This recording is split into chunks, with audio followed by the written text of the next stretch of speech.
একদম from the very beginning till the last day of judgement প্রত্যেকটা কথা লাউহে মাহফুজে লেখা আছে। এমনকি আপনার কার সাথে বিয়ে হবে সেটাও, কয়টা বাচ্চা কাচ্চা হবে সেটাও। তাই এত অস্থির হওয়ার দরকার নাই, রিজিকে যা আছে আসবে ইনশাআল্লাহ। লেখা যদি হয়ে থাকে আসবে না, আসবে ইনশাআল্লাহ, সবর। তো এই জন্য মুমিনদেরকে বলা হয়েছে তোমরা কখনো হতাশ হবে না, কারণ তাকদীর লেখা হয়ে গেছে, হতাশার কোনো কারণ নাই। একটা প্রবণতা আমরা সমাজে দেখছি, ইয়াং জেনারেশনকে আমরা নসিহত করবো যে ভুলেও নিজের জীবনকে বিসর্জন দিতে যাবেন না। আল্লাহ রাব্বুল আলামিন আপনাদেরকে সৃষ্টি করেছেন তার ইবাদত করার জন্য এবং তার জমিনে তার দিনটাকে প্রতিষ্ঠা করার জন্য। হেলায় খেলায় আপনার জীবনটা নষ্ট করবেন না, ঠিক আছে ভাই? আল্লাহ বোঝার তৌফিক দান করেন। তো কলম সৃষ্টি করার পরে কিয়ামত পর্যন্ত সব লেখা হয়ে গেছে। এখন আমাদের এই পৃথিবীতে তো মানুষ ছিল না, ছিল? এদিকে মনোযোগ দেন। এই পৃথিবীতে কি আগে মানুষ ছিল? এই পৃথিবীতে আগে কি ছিল তাহলে বলেন? হ্যাঁ, মাশাআল্লাহ। এই পৃথিবীতে আগে কি ছিল? এখন ওরা নাই, সবার সাথেই কিন্তু একটা করে আছে। কমপক্ষে কয়টা করে? সবার সাথে কমপক্ষে একটা করে। আর কোন কোন জায়গা আছে যেখানে জিনের বড় বড় আকড়া আছে। পৃথিবীতে যে জায়গাগুলো থেকে ইসলাম বিরোধী অপতৎপরতাগুলো চলে, ওখানে জিনের আকড়া বেশি। কথা বুঝতে পারছেন? তো জিন জাতিকে আল্লাহ পাক ধ্বংস করে দিয়েছেন তাদের পাপের কারণে, আল্লাহ দ্রোহিতার কারণে, অবাধ্যতার কারণে। এখন আল্লাহ রাব্বুল আলামিন ইরাদা করলেন পৃথিবীতে আমাদেরকে সৃষ্টি করবেন, মানে মানুষকে সৃষ্টি করবেন। আল্লাহ পাক তার সমস্ত ফেরেশতাদেরকে একত্রিত করলেন। ঘটনাটা কিন্তু খুব ইন্টারেস্টিং।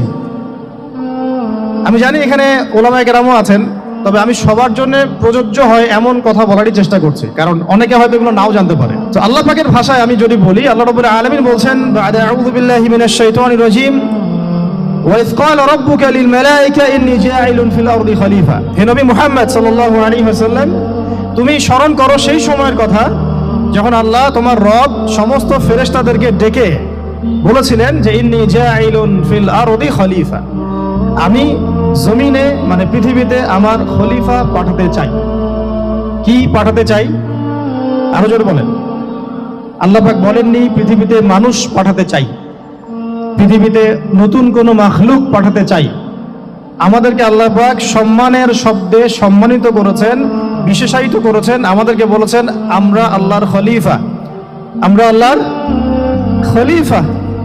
এখন আমরা আল্লাহর খলিফা, কিন্তু পৃথিবীতে মানুষ খিলাফা শব্দ সহ্য করতে পারে না। হ্যাঁ, কি অদ্ভুত না? এটা কোরআনে কি শেষের দিকে আছে না প্রথম দিকে আছে?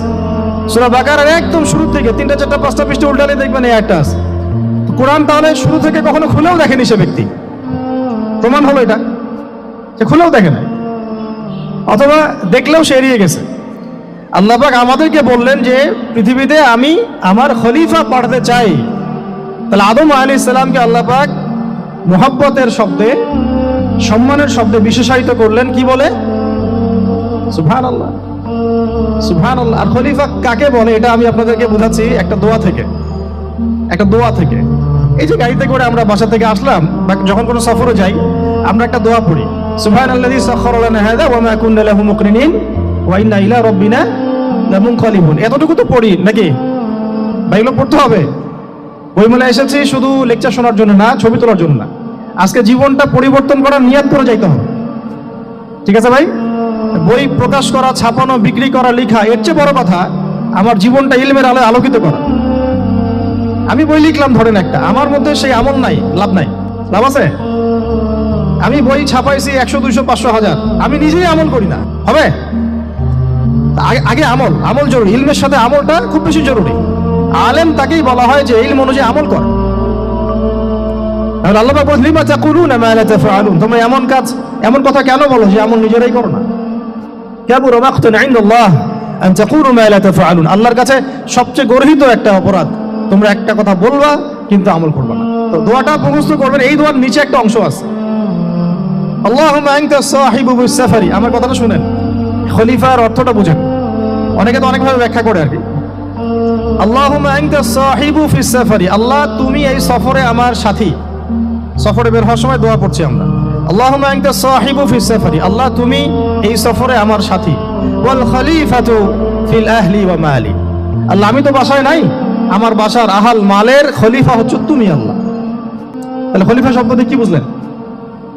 আল্লাহ আমার বাসার আহাল মালের খলিফা মানে কি? আমার স্থলাভিষিক্ত তুমি আল্লাহ, আমি ওখানে নাই বাসায়, আমি সফরে বের হয়ে গেছি, আমার স্ত্রী, আমার সন্তান, আমার মাল, আমার জান, এগুলোর দায়িত্ব তোমার, তুমি খলিফা। কত চমৎকার দোয়া! তাহলে পৃথিবীতে আমি আমার খলিফা পাঠাতে চাচ্ছি, তার অর্থ কি? আল্লাহ রাব্বুল আলামিন এই পৃথিবীতে আমাদেরকে তার প্রতিনিধি বানিয়েছেন। সুবহানাল্লাহ, সুবহানাল্লাহ। তাহলে আমরা নিজেদের আত্মপরিচয় ভুলে গেলাম যে আমরা আল্লাহর প্রতিনিধি পৃথিবীতে, তাই না? আমরা এখন আব্রাহাম লিঙ্কনের পূজা করতেছি। আব্রাহাম লিঙ্কনের পূজা তো বুঝেন না আপনারা, এটা হচ্ছে ওই যে সকল ডেমোক্রেসির পূজা। আল্লাহ পাক বলছেন ওয়াল্লামা আদামাল আসমাআ কুল্লাহা, আল্লাহ বলছেন আমি আদমকে এই মহাবিশ্বের যত নাম আছে, নাউন্স, ইসম, সব শিক্ষা দিয়েছি। সুবহানাল্লাহ। এই মহাবিশ্বের যত নাম, এখানে ইসম শব্দের অর্থ কিন্তু জ্ঞান। ইসম মানে কি? এখানে জ্ঞান। মহাবিশ্বের যে জ্ঞানগুলো আছে, এই জ্ঞানগুলো আল্লাহ পাক আমাদের আদি পিতাকে শিক্ষা দিয়েছেন। আমাদের আদি পিতাকে আল্লাহ নিজে শিক্ষা দিয়েছেন। সৃষ্টিগতভাবে আমরা জ্ঞানী ছিলাম না, আল্লাহ পাক আমাদেরকে জ্ঞান শিক্ষা দিয়েছেন। আমরা ফিলোসফির বইগুলো খুললে দেখবেন ওখানে বুদ্ধিবাদ নামে একটা মতবাদ আছে। মানে তারা বলে যে মানুষ সৃষ্টিগতভাবেই একজন বুদ্ধিদীপ্ত প্রাণী। এটা ভুল কনসেপ্ট।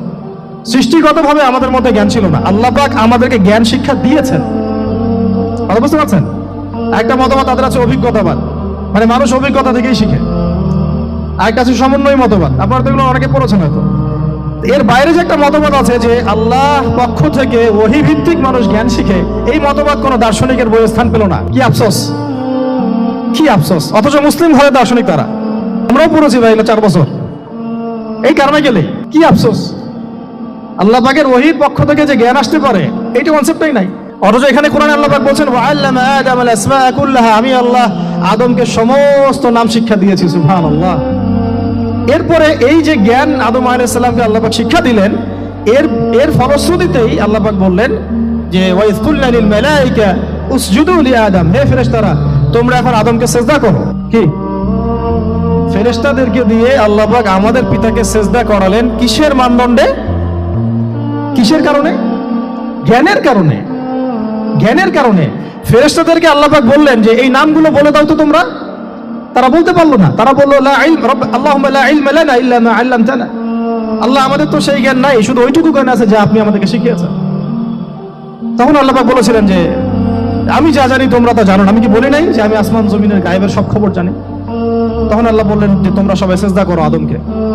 তাহলে আমাদের পিতাকে খলিফা করা হলো, জ্ঞান শেখানো হলো, আল্লাহ পাক নিজে শেখালেন, ফেরেশতার মণ্ডলীদের দিয়ে সিজদা পর্যন্ত করালেন। কিসের মানদণ্ডে? আরো আসতে বলেন, জ্ঞানের মানদণ্ড। এখন যদি আমরা একটু প্রশ্ন ছুড়ে দেই নিজ নিজ বিবেকে, আমরা কি সেই ওহীর 10টা সূরাও শিখেছি? 10টা পারা কি পড়া হয়েছে কখনো? 10টা সূরারও কি অর্থ জানি? অনেকে তো 10টা আয়াতের অর্থ জানি না। আমরা কি সেই ওহীর 10টা হাদিস শিখেছি? তাহলে আমরা কোথায় সম্মান খুঁজতেছি? পশ্চিমাদের কাছে? বলেন। সত্যি সবচেয়ে আফসোস লাগে আমার একটা জিনিস, যে মুসলিমরা আমরা এখন আমাদের আত্মপরিচয় ভুলে যাচ্ছি, আর আল্লাহ পাক আমাদেরকে যেখানে সম্মান রেখেছেন ওইখানে সম্মান না খুঁজে আমরা অন্যের দাসত্বের সম্মান খুঁজতেছি। আল্লাহ আমাদেরকে বোঝার তৌফিক দান করেন। এটা অজ্ঞতার কারণে হচ্ছে। আমাদের কাজ তাদেরকে সচেতন করা বা তাদেরকে মেসেজ পৌঁছে দেয়া। আমরা উগ্র পন্থা অবলম্বন করব, আমরা হিকমার সাথে প্রজ্ঞার সাথে মানুষকে বোঝানোর চেষ্টা করব, এগুলো বোঝানোর অংশ। এখন আচ্ছা আরেকটা কথা আপনাদেরকে বলি, একটা কথা আমি মাঝখানে মিস হয়ে গেছে। এই যে আল্লাহ পাক আমাদেরকে খলিফা করে পাঠিয়েছেন, খলিফার কাজ কি? প্রশ্ন না? আমাদের কাজ কি? তাও এই কাজটা আল্লাহ পাক আবার ব্যাখ্যা করেছেন সূরা সাদের মধ্যে। কোন সূরায়? সূরা সাদ। সাদ নামে একটা সূরা আছে, সূরা ইয়াসিনের আগে পড়ে পাবেন। তো এখানে আল্লাহ পাক আরো একজন নবীকে তার খলিফা বলেছেন। সেই নবীর নাম দাউদ আলাইহিস সালাম। কি নাম? আর দাউদ আলাইহিস সালাম কিন্তু এই জেরুজালেম থেকে, যেখানে এখন ওই জায়নিস্টরা বোম্বিং করে আর কি, নিরীহ মুসলিমদেরকে হত্যা করে বিগত 70 বছর থেকে, ওই জেরুজালেম থেকে কিন্তু দাউদ আলাইহিস সালাম বিশ্ব শাসন করেছিলেন। তার পরবর্তীতে তার সন্তান সুলাইমান আলাইহিস সালামও কিন্তু ওখান থেকেই বিশ্ব শাসন করেছিলেন। আর এখনকার বনু ইসরাইল দাবিদার এই জায়নিস্টরা, তারাও কিন্তু ওই ফিকিরি করছে ওখান থেকে তারা বিশ্ব শাসন করতে চায় এবং তারা মনে করে তাদের একজন মাসিহ আসবে, সেই মাসিহ আসলে তারা বিশ্ব শাসন করবে। আমরা সেই মাসিহের নাম জানি মাসিহুদ দাজ্জাল। কি নাম? এই দাজ্জালকে ওরা ওদের সত্য মাসিহ মনে করে, আমরা জানি হচ্ছে মিথ্যা ভণ্ড প্রতারক মাসিহ, অথচ ওরা মনে করে এটা হচ্ছে সত্য মাসিহ। এই জায়গায় তারা ধোঁকা খাচ্ছে। অথচ সত্য মাসিহ হচ্ছেন ঈসা আলাইহিস সালাম, যিনি আবার শেষ জামানায় আসবেন এবং তার হাতেই এই মাসিহুদ দাজ্জাল মারা যাবে এবং তারপরে পুরো বিশ্বে আবার ওই খিলাফা কায়েম হবে, ওই যে খলিফা, ওটা সারা বিশ্বে কায়েম হবে। এই টাউন হলও বাদ যাবে না ইনশাআল্লাহ। এটা মানুষ মানতে চাচ্ছে না, কিন্তু মানুষ না মানলে কি, আল্লাহ পাকের নকশায় সব আঁকা আছে কখন কি হবে। কে কে কল্পনা করেছিল যে আজকে আপনারা বসে এখানে দিনের আলোচনা করবেন? হ্যাঁ, কল্পনা করা যায় তো?